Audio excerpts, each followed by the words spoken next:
Um, I'm going live now, and then I need to pause the YouTube play and then come back to the. Okay, now we're live.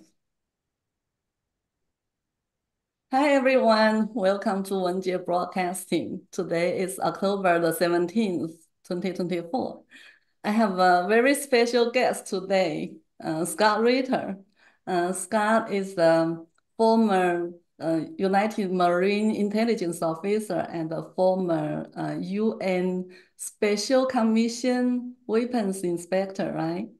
And also, he's the best commentator on geopolitics. And both me and Wei, my co-host, he's big fans. Hi, Scott. Welcome.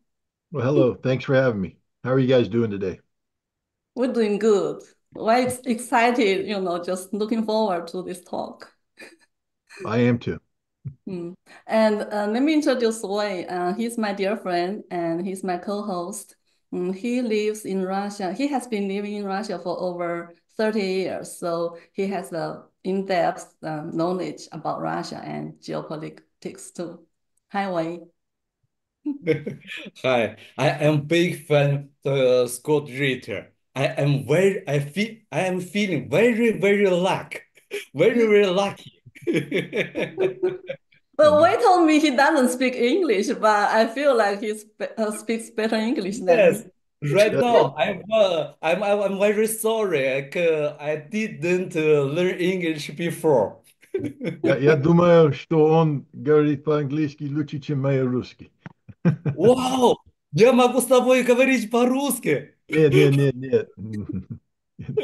Я не говорю. Я очень плохо. No. I said I think he speaks English better than I speak Russian. And then he said that I speak Russian, but I don't. Well, I'll ask my friend to do the subtitle for me after this Okay. live stream. I have several things to ask Scott, but today, like this morning, I just saw an unconfirmed reports on the web and said Hamas leader Sinwar was assassinated. So I wanted to ask Scott first about like even if this report is confirmed, is there any effects on the situation of Middle East? I think we need to, when we evaluate information like this, let's assume that it's true, that Yahya Sinwar has in fact been killed. Um, this isn't the first time that a leader of a resistance group, either Hamas, Hezbollah, has been killed by the Israelis. One needs to only remember that Hassan Nasrallah was killed, the longtime Hezbollah leader. Um, there are two ways to assess this. One is from a political standpoint. When people like Hassan Nasrallah or Yahya Sinwar become well-known political figures, um, their loss is going to be felt because politics is about human interaction. It's about developing relationships. It's about perceptions. Um, and these perceptions are all built around an individual, a named individual who has a personality, who has traits that people find attractive. And so when you kill somebody of this stature, this creates a political problem for the organizations that these people led. So Hassan Nasrallah's death was a significant political problem for Hezbollah, and Sinwar's death, if confirmed, will be a significant political problem for Hamas because naming a successor is easy, but Mhm. naming a successor who will be able to capture the imagination of their respective constituents is more difficult. This is something that takes time, it takes experience, etc. So on the one hand, politically, this is a major blow against Hamas. Mhm. But Hamas is more than a political organization. It's actually better known to be a resistance organization. just like Hezbollah is a resistance organization. And resistance organizations are designed to be very resilient. Um, they're based around ideology and support for ideology as opposed to support for an individual. And the ideology of Hamas is resistance to the furtherance of the creation of a Palestinian state. And the killing of Mr. Sinwar will not at all affect this. In fact, if anything, it will strengthen it because now he is a martyr. He has become a symbol of resistance. His sacrifice will be put forward as an example for others. Israel has spent some time portraying this man as a coward who is hiding behind hostages underground, running away from the Israelis. It appears he died with a weapon in his hand, fighting the Israelis above ground. No innocent people surrounding him. Um, and this is going to be devastating for Israel because Sinwar's death, if confirmed, and the manner of his death, if confirmed, um, will be a rallying cry for Hamas. One thing is certain: in a month's time, um, people will not be focused on the death of Sinwar. He will be a martyr. He will be a a motivational um, concept. But the mourning will be past, and people will have moved on. Israelis will still be dying in Gaza.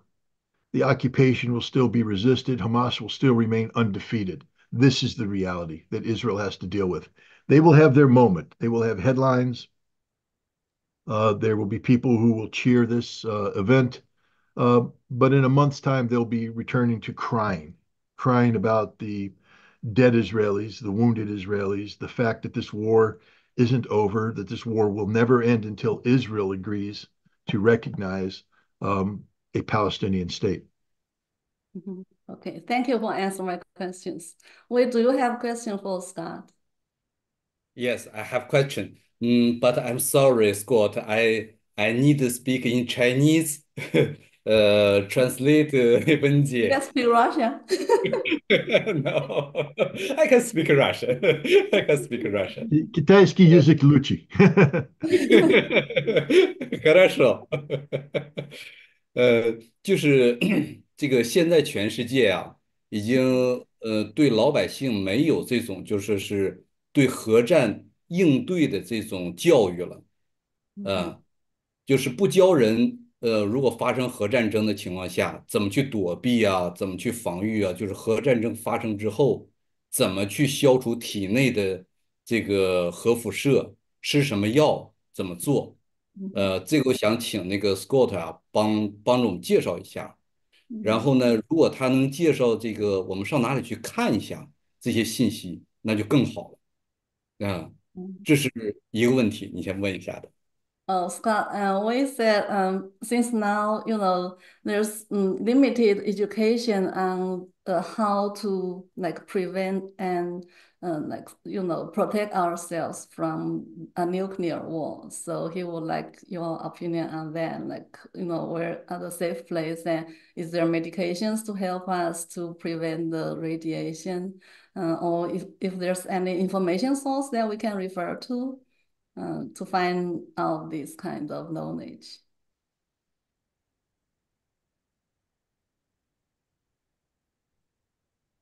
I have I per think, I have personal opinions on this, not professional opinions. mhm, Um, and I don't want to insult anybody with my answer, mhm, but you cannot prepare for a nuclear war. It's mhm, impossible.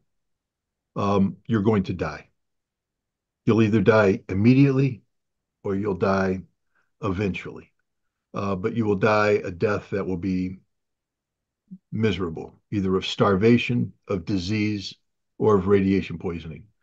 There are people who believe, for instance, that you should stock up on potassium iodine, Ki pills, um, that these pills will somehow protect you against um, the poison of radiation. But that's not the case. The potassium iodine protects your thyroid against specific kinds of radiation that attacks the thyroid.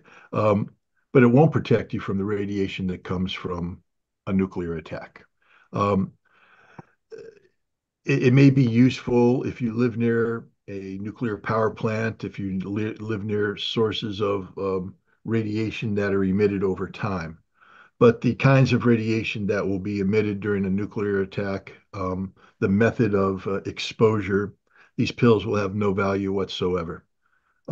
There's people who say stock up on water, stock up on potassium, on pedalite, so that you can recharge your electrolytes. That's fine. But unless you have an infinite amount of water, nuclear winter and the radiation is going to last for thousands of years. Nuclear winter is going to last 6 to 10 years. You're not going to make it. You're going to die. So it doesn't matter. So rather than focusing on how to survive a nuclear war, I would encourage everybody to focus on preventing a nuclear war. That is where you make your money. That is where you can have results that are meaningful. Because once there's a nuclear conflict, it's too late. Uh, a general nuclear war between the United States and Russia, a general nuclear war between the United States and China, um, will kill hundreds of millions, if not billions, of people immediately. And then almost everybody else is going to die a lingering death. Uh, we should focus on this reality. You see, the concept of preparing to survive a nuclear war creates the notion of hope. I could survive this. Maybe it won't be as bad as everybody says it will be. There will be life after nuclear war. No, there won't. You won't survive it. Your death will be horrible, and there will be no life after nuclear war. And once you accept this reality, then you realize that you must fight now for your life, that you must struggle now to prevent a nuclear war by holding your officials accountable for what is done to make sure that they understand that you view your life as precious, not to be bartered away in a game of geopolitical chess. Um, that's my take on it. I know there's people out there who are big on survivalism. They have their weapons and their bullets and their canned food and their water and their radiation tablets. They'll be dead. Nothing they have will save them. That's my opinion. I agree with you on this. Um, Actually, because when I heard Wei, he used to make a program and he talked about there's a like huge Russian nuclear bomb. It's called SAR. Yeah. It's like 1,500 times, than the big boy. Like it's just it's a very powerful weapon, and I don't think anyone will survive that. Um, When a nuclear bomb, let's talk about what we call city killers, 1 megaton bomb. When mhm, it explodes at a temperature that's hotter than the sun. mhm, We're talking 180, 190 million degrees. So for literally a mile, nothing will live, nothing will exist. Buildings will vaporize. Nothing will survive this intact. But then for 10 miles out further, everything dies anyways from flame. Everything will catch fire. The shock wave and the flame wave will come in and melt everything and kill everything. And then beyond that, you get the radioactive fires, you get the residual effects. You'll have fires spreading out for even 20 miles beyond that. The radiation will kill everything immediately. And if people want to know what it's like to die of radiation exposure, watch the HBO show Chernobyl.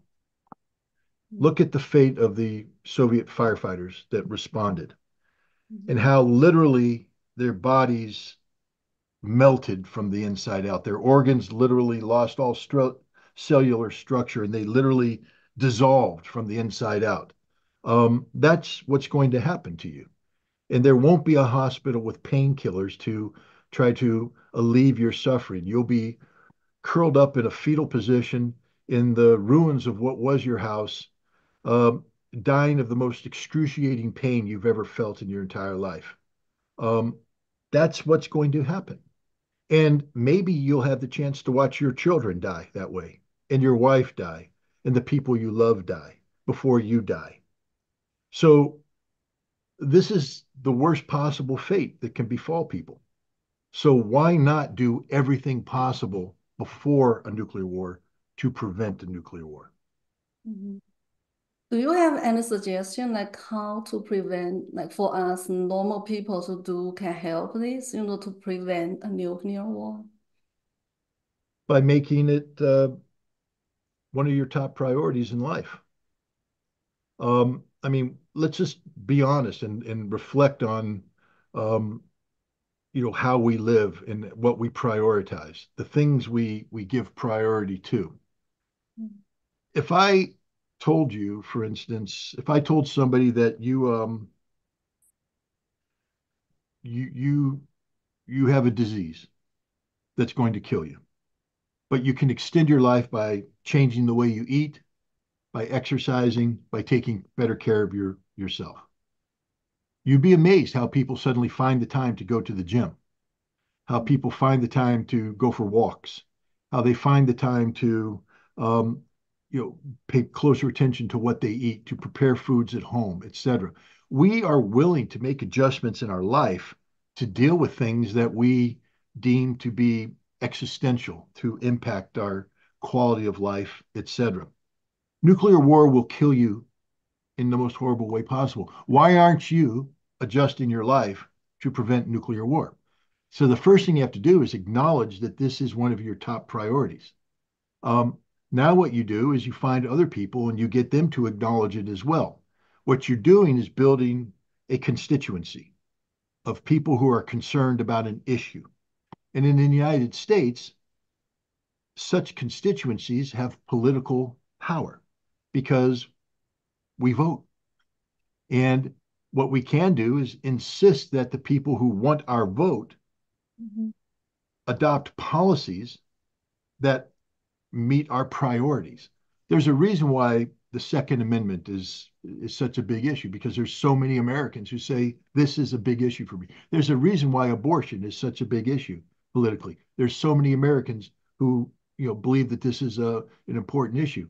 And I'm not saying one way or the other because on Second Amendment there are people who want more gun control. There's people who don't want any gun control. Each one of them has said this is an important issue for me. I'm going to make this politically viable by throwing my weight behind it and getting other people to do so well. The same thing with abortion, the same thing with immigration.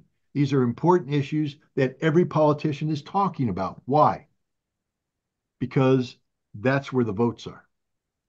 How many people have you heard talk about nuclear war in this last election? Donald Trump mentions it briefly, but Kamala Harris, no. Jill Stein, a little bit. But of the two major candidates, they spend more time talking about gun control, abortion, and immigration, about the economy, than they do about preventing a nuclear war. Gun control, abortion, immigration, the economy, these are all important issues, but none of them are going to result in the world being destroyed in the next 6 months. A nuclear war can end the world today. It takes 72 minutes from start to finish for the world to end. 72 minutes. Um, and so, what we need to do is say this is the existential issue of our time. It's the most important issue out there. And therefore, I being the individual, am going to do what I can to make sure that we work to prevent nuclear war. We get engaged in policies. There's a lot of people out there who support Ukraine in this conflict here in the United States without understanding why they support Ukraine.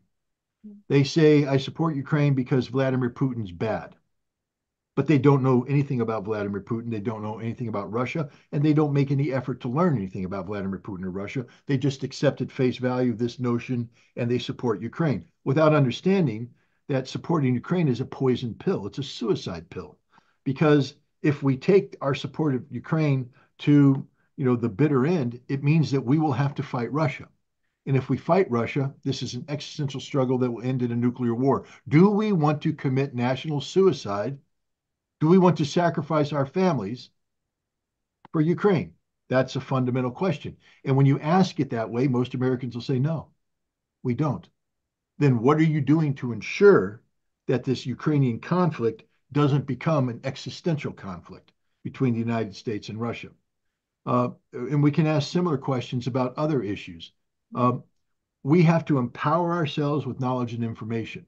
We have to become better informed about the world we live in so that we can better hold to account the people whom we elect to higher office. If we are ignorant about Russia, then the people we elect don't have to try very hard to confuse us about Russia because we will believe anything they tell us about Russia.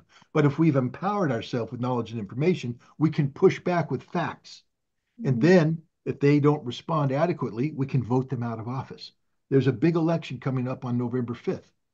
This is Mhm. the chance for Americans to make their voices heard, to say, we will not accept the status quo. We will not accept business as usual because the status quo and business as usual is leading us towards nuclear war. We all almost died on September 14th of this Mhm. year. I don't know how many Americans or even people around the world understand. Had Joe Biden signed off on the piece of paper that Keir Starmer, the British Prime Minister, brought to him in a meeting at the White House, we'd all probably be dead because that signature would have authorized Ukraine to use American and British made weapons to strike deep inside Russia, which would have prompted a Russian response, not just against Ukraine, but against us, against the British, against NATO, which would have triggered a larger conflict that inevitably ends with a general nuclear exchange where all life on the planet ends in 72 minutes. So, what can we do? First thing we have to do is care. The first thing we have to do is care. How many Americans wake up every morning saying the biggest danger I face is the threat of nuclear war? Not too many. Mhm. We need Americans to start understanding how dangerous this is, how existentially dangerous this is, and that if we don't do something to change the direction our country's headed on, that's the inevitability. That is what is going to happen. Mhm.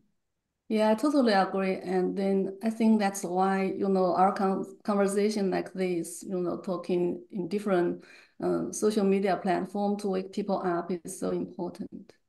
Um, And Wei used to talk to me. He said by Russian law, Russia already has the right to attack the United States because United States is providing weapons to Ukraine and Ukraine use it to attack Russia. By Russian law, it's already, it's just Putin is refrained from attacking United States, but how much, like how further United States is going to push that way, so Russia will has to respond. I think that is a very big question too. Well, the only one that can answer this question is Russia.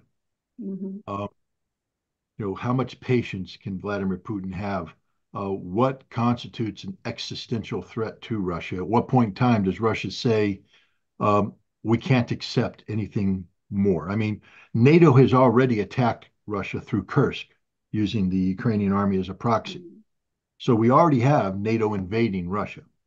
NATO has attacked Russia using Storm Shadow missiles, British, Scalp, French, ATACMS, HIMARS, American weapons. NATO's already attacking Russia using Ukraine as a proxy. They use NATO intelligence, they use NATO logistics, they use NATO communications, and NATO command. NATO has planned many of these attacks. So as we sit here today, NATO is at war with Russia. Yes. But Russia has decided not to view it that way. Mhm. And I think one of the main reasons is nothing NATO has done so far represents an existential threat to Russia. Mhm. And moreover, Russia is winning this war. And so Russia believes that it continues on this trajectory, victory will be theirs regardless of what NATO does. But this is a very, very dangerous situation that exists. And it's one that, as an American, we would never tolerate.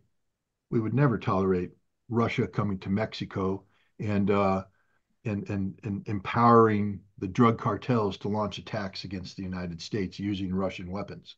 We would Mhm. never tolerate this. Mhm. Um, why does Russia tolerate it? Because they have a better desire to live in peace with the rest of the world than we do. Russia's first option is never war. War is always the last option. But we misinterpret this as weakness. And so the more Russia shows tolerance, the more we think Russia is weak and that they're bluffing. And this is where Russophobia becomes such a big problem. The ignorance of Americans about Russia and the unwillingness to learn about Russia because we are told that Russia is bad, that Putin is bad.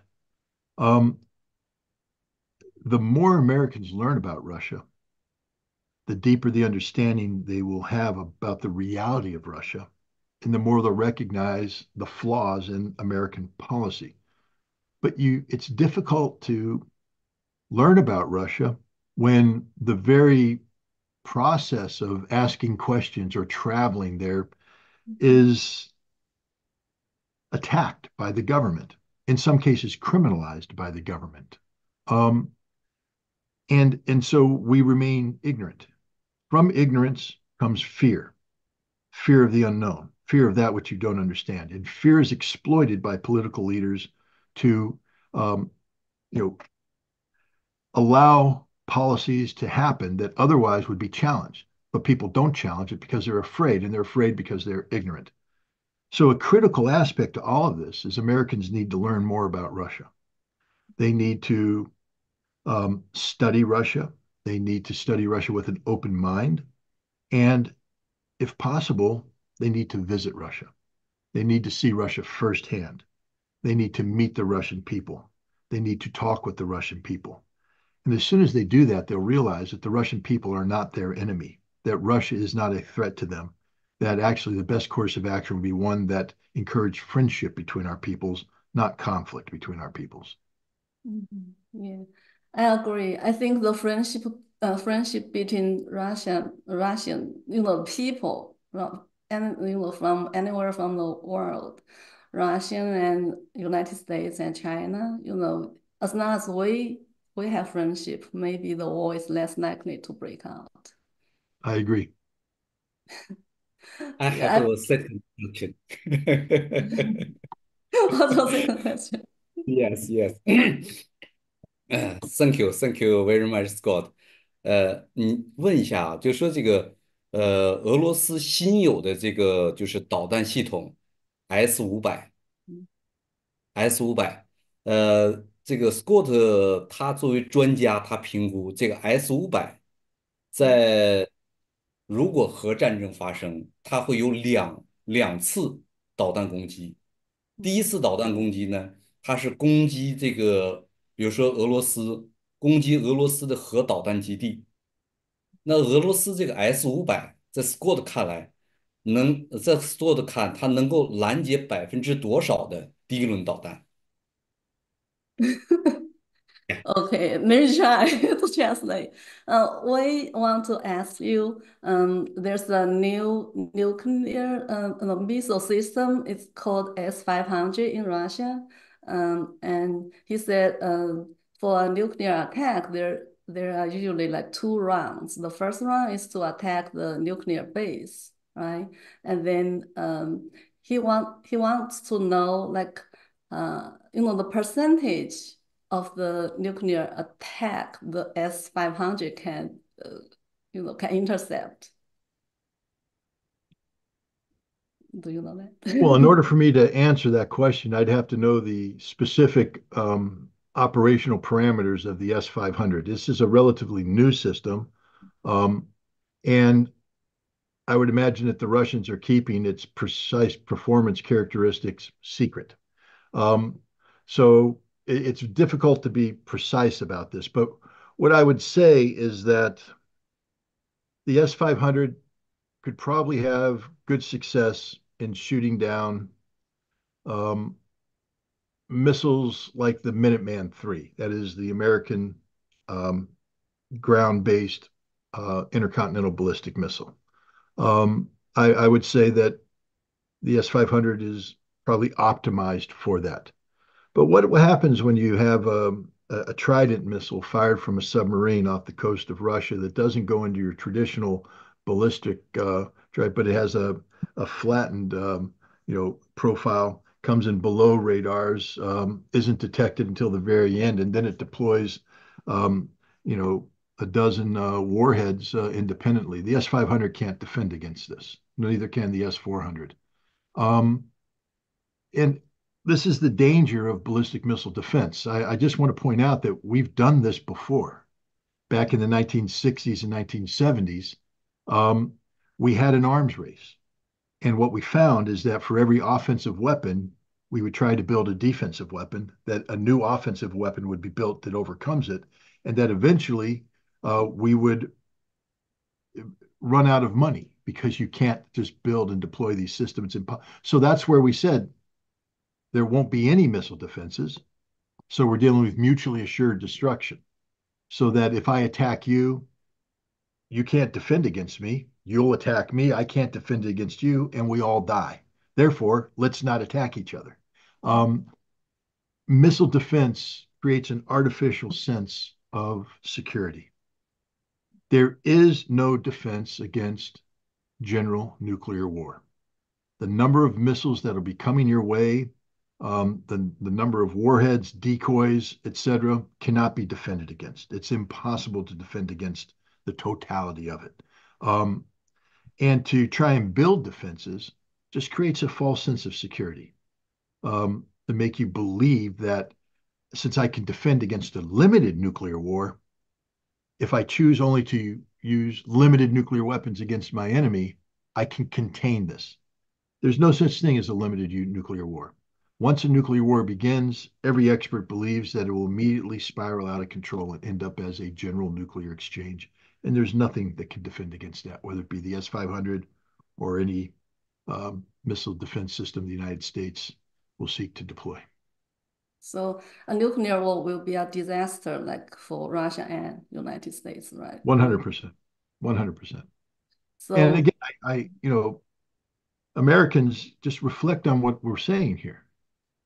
How many people have taken vacations to New York City and looked up at wonder at the Empire State Building before 9/11, looked up at wonder at the World Trade Center, walked Times Square, um, walked Central Park, gone to the museums with all of the history. You go to Washington, D.C., and you see the various buildings that comprise the seat of the government, the Smithsonian, the Washington Monument, the Jefferson Monument, the Lincoln Monument.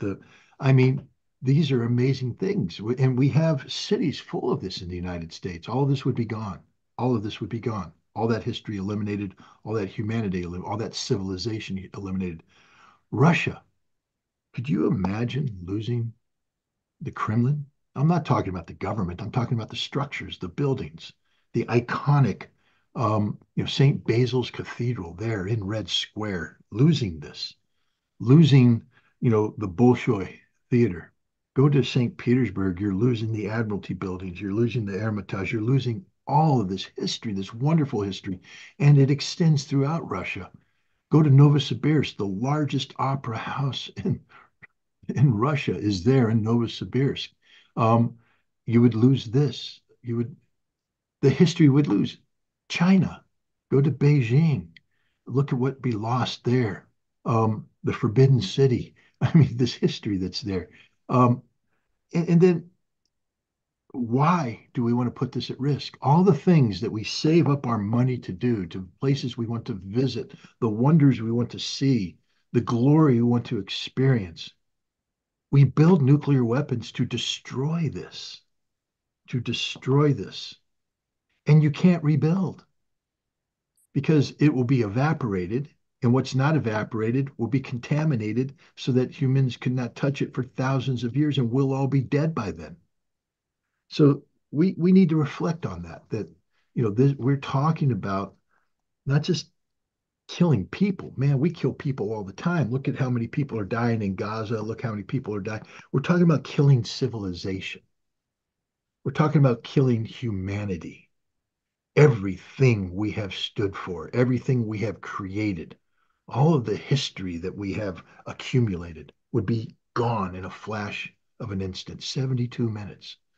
So people need to reflect on that and what we're talking about here. This isn't a game. This isn't theory. This isn't academics. This is reality. Everything that you hold important to your family, your community, your country will be gone, gone. So that's really our priority to prevent the World War III and the nuclear war. I believe so. Well, I have another question. Like you just said, United States support for Ukraine is kind of suicidal. How about United States support for Israel, like in the Middle East? It's a different kind of suicide. There's different ways to kill yourself. Um, you can jump off a building, jump off a bridge, Mhm. or let's say you're a diabetic, you just eat sugar. There'll be a longer death, a lingering death, but you're committing suicide nonetheless. Ukraine, we're committing suicide by jumping off a building because the result will be World War III, general nuclear war. We're going to die. Israel, we're basically a diabetic who just continues to eat sugar. We'll live, we'll be sick, but we'll die eventually. Our body will fail. Israel is a poison to America and a poison to the world. Now, some people might be very insulted by this, but you know, what else do you call a nation that literally defines itself as an apartheid state? A nation that's the fundamental premise is we are the chosen one, that we get to do what we do when we want to do it, how we want to do it, because God has chosen us to do it. That have no problem, no compunction, no, they have no problem with stealing the land of the Palestinians, with killing the Palestinians, with evicting them. Why? Because again, their religion teaches them that the Palestinians are human animals, less than humans. Therefore, their life doesn't count as much as a Jewish life. But you are a human animal to the Israelis. I am a human animal to the Israelis. Your co host is a human animal to the Israelis. This is the fact. Um, so, what we've identified is that Israel is a cancer to humanity. It's a tumor that seeks to draw the life out of the host body, killing the body so that the tumor, can survive. That's the standard Israel has set, that nothing matters as much as Israel. And Israel will do everything necessary to sustain its existence as this Zionistic apartheid state, up to including committing genocide, mass murder, which the Israelis explain away as saying we have no choice because otherwise this thing we call Israel could not exist as we envision it to exist. Um, it's a poison to America. It's destroying American democracy. When you have, um, in, you know, institutions, entities in the United States that lobby on behalf of the Israeli state to brag that they will spend up to $100 million to buy American congressmen whose the sole reason for supporting them is that they will have unapologetic support for Israel, that they will never question this continued support to Israel. And I need to remind people, Israel's not our friend. Why do we pretend they're our friends? They attacked the USS Liberty in June of 1967. Jonathan Pollard spied against the United States, gave the secrets to the Israeli government, who was directing his espionage. The Israeli government took these secrets and then gave them to the Soviets during the Cold War, to get favorable treatment on immigration. So Israel betrayed us. That's what all Israel does. The number one espionage threat to the United States of America is not China, is not Iran, is not Russia. It's Israel. Israel spies on America more than any other nation, which proves that Israel's not our friend. Israel is using us. It's a parasite using the host. Um, and this will eventually kill America. The good news is, like a diabetic, you can go to a doctor and you can get diagnosed with a disease, and then you can take measures to reduce the impact of the disease and maybe even cure the disease. I don't think diabetes is curable, but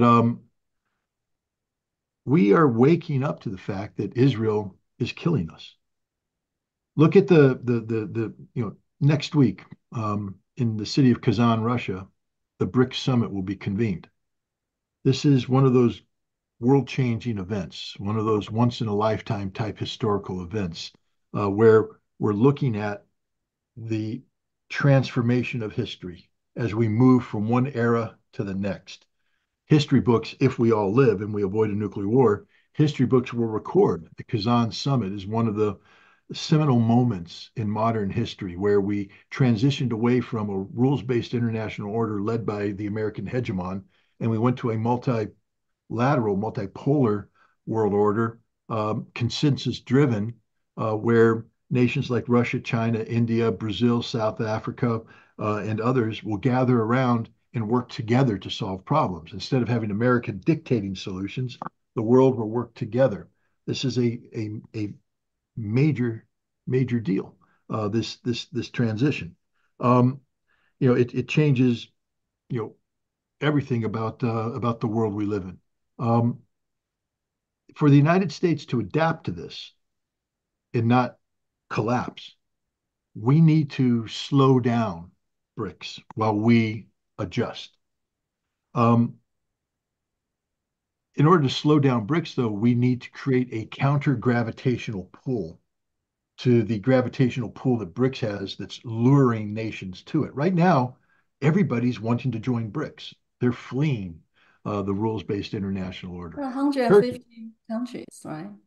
right. Now, we'll see how many of them get invited, but BRICS will come up with a partnership program for those who aren't full members, because they understand the importance of attracting this support. Ambassadors from American embassies around the world have written to the State Department saying, you might as well send me home. I'm doing no good here because nobody's listening to me because they don't trust us anymore because of our support for Israel. We've lost the global South because of Israel. At some point in time, America will wake up and say that the biggest problem in the world for America isn't Russia, isn't China, isn't BRICS. It's Israel. Israel is the biggest problem. And when that happens, then we will take the corrective course of action and alter our relationship. And I think you're starting to see that now. There's more support for a Palestinian state today in the United States than there has ever been. And the more the United States, the American people reflect on what Israel is doing and has done in Gaza, the genocide, the crimes they're committing of collective punishment in Lebanon, where they literally went in and dropped entire apartment buildings just to prove that they could, killing thousands of innocent civilians. Um, this is no longer going to be tolerated in the United States. And once the American people wake up to how horrible the Israeli regime is, how horrible the Zionist state is, political pressure will be brought to bear on resolving this quandary. And you'll see the United States policies will adapt. They're starting to already. Mhm. Yeah. We talked about the two, hot area, like we talked about Ukraine, Russia, and Middle East. I think another uh, place is like China and Taiwan, mainland China and Taiwan. Do you think Taiwan will be next Ukraine? A lot of people view Taiwan that way. I mean, the only nation that can answer that question is China, Mhm. the Chinese government. China has said for some time now that it seeks to resolve the issue of Taiwan and unification through peaceful means. And they mean that. They truly do mean that. But if Taiwan seeks to declare its independence, or if other nations treat Taiwan as an independent nation, China will have no choice but to use military force. Now, the only way, just remember this, the only reason why Ukraine is Ukraine today is because Russia did not go to war against Ukraine. Russia implemented a special military operation that is completely different than war. If Russia went to war against Ukraine, Zelensky would be dead, the parliament would be destroyed, there would be no Ukrainian government, there would be no Ukrainian infrastructure, and the Russians would have come in and slaughtered the Ukrainian military in acts of violence that would have also killed tens of thousands of Ukrainian civilians. That's war. If you take a look at modern history, um, large scale ground combat in a modern nation state generally results in a 1-to-1 casualty ratio. That is, for every dead combatant, there's a dead civilian. Right now in Ukraine, some estimates hold that the Ukrainians have suffered up to 700,000 dead soldiers. The Russians are estimated to have suffered around 100,000 dead soldiers. That's 800,000 dead people. How many civilians have been killed in Ukraine? And the number is in the low tens of thousands. So we already see that this is not a war, because if this was a war, you'd have 800,000 dead civilians, because that's what war does to civilians. Russia didn't go to war against Ukraine. Russia still is not at war against Ukraine. And this is why this conflict has dragged on. I think the big lesson for China is that if you're going to use military force to resolve the Taiwan issue, that you come in with overwhelming force up front, and you come in as violently as possible, that you make this war as short as possible. Um, and I believe that's what China is going to do. I don't think China is going to blockade Taiwan for any length of time, because that sets up a potential existential struggle with the United States um, that could go nuclear. Um, what China will do is make the Taiwan problem disappear in a matter of days. Um, I believe that they have the ability to overwhelm Taiwan's missile defense systems, that they can. I apologize for my dogs, but I've got, I think, a UPS delivery victory Yeah, I have a dog vehicle. too, like he always Okay. bark. Yeah, but um, the again, this is a question for China. But if I were Chinese generals, Mhm. if I were advising them, Mhm. I would say that we go in violently, we destroy leadership targets, we destroy military targets, we destroy critical infrastructure targets, we prevent Taiwan from being able to survive, and that we flood the system with as many men as possible, and we overrun this island, and we take this island so that in less than a week's time, we turn to the United States and say it's over. There is no more Taiwan. There's nothing for you to defend. We own it all. Um, this will kill a lot of people up front. Mhm. But the number of dead that we suffered in a campaign like this is nothing compared to what's happened in Ukraine. And the level of violence is nothing compared to what Taiwan can survive a short, violent war with China, meaning that China will absorb a nation that will be relatively easy to rebuild. But if Taiwan goes through a 2-year war like Ukraine, there will be nothing left of Taiwan. China might not even want Taiwan after that, because it'll be totally destroyed.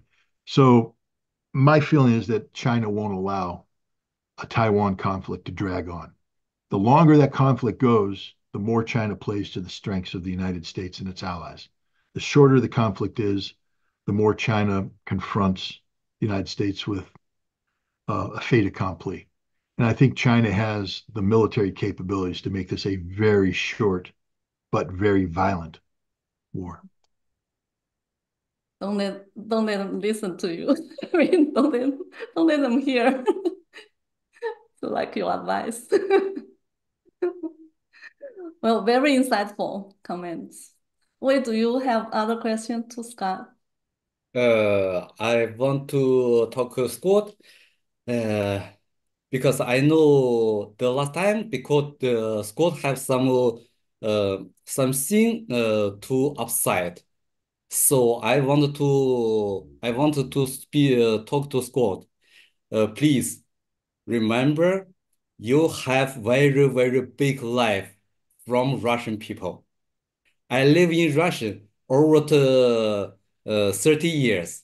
I know no one American person have so much life from Russian more than you.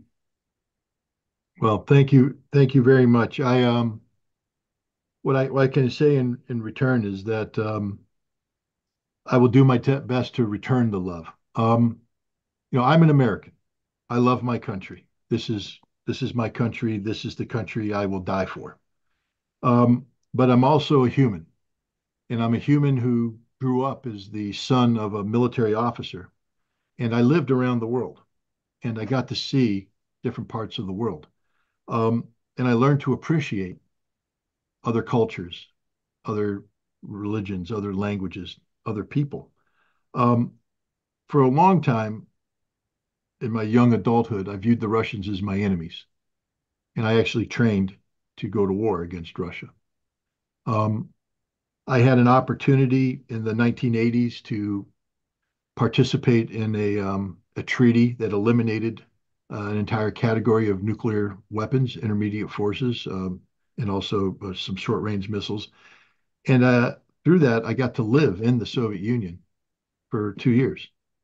And I got to meet the Russian people in the city of Votkinsk. And I can say that when that job ended, I no longer viewed the Russians as my enemies.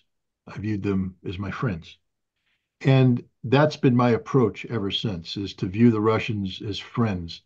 Um, but you have different kinds of friends. Everybody does. You have superficial friends, and then you have the friends that you can pour your heart and your soul out to. Until recently, Russians were my superficial friends. What I mean by that is that I read their history, I've read their literature, and I was curious about their country from a distance. But in this last 2 years, I've had the chance to travel to Russia and travel extensively in Russia. Um, Thanks to a wonderful man named Alexander Zhiryanov. He was my host. Unfortunately, today he is in prison um, in Novosibirsk under what I believe are false charges. I don't know. I'm not an expert on the Russian system. I know him. I know what kind of man he is, and I don't believe anything people say about him. And they haven't proven this yet. Yet they've kept him in jail. But I mention that because I'm frustrated. This is the man who introduced me to Russia. If the Russian people love me, then the Russian people must love Alexander Zhiryanov because he brought me to Russia and he's the man who showed Russia to me. He's the man who opened the door and brought me inside and introduced me to, he didn't do it the easy way. The easy way would have said, Scott, come to Moscow. Moscow sells itself. It's a beautiful city. You don't have to Yes. work to sell Moscow. You just say walk, and people go, wow, what a great city. Or take me to St. Petersburg. St. Petersburg sells itself. You don't have to work. The first city he took me to was Novosibirsk. That's where I arrived in Russia. And he showed me Novosibirsk. And because I wasn't familiar with it, it's work. With Moscow, you've seen the photographs. St. Petersburg, you've seen the photo. Novosibirsk, you haven't seen any photographs. You're just seeing it for the first time.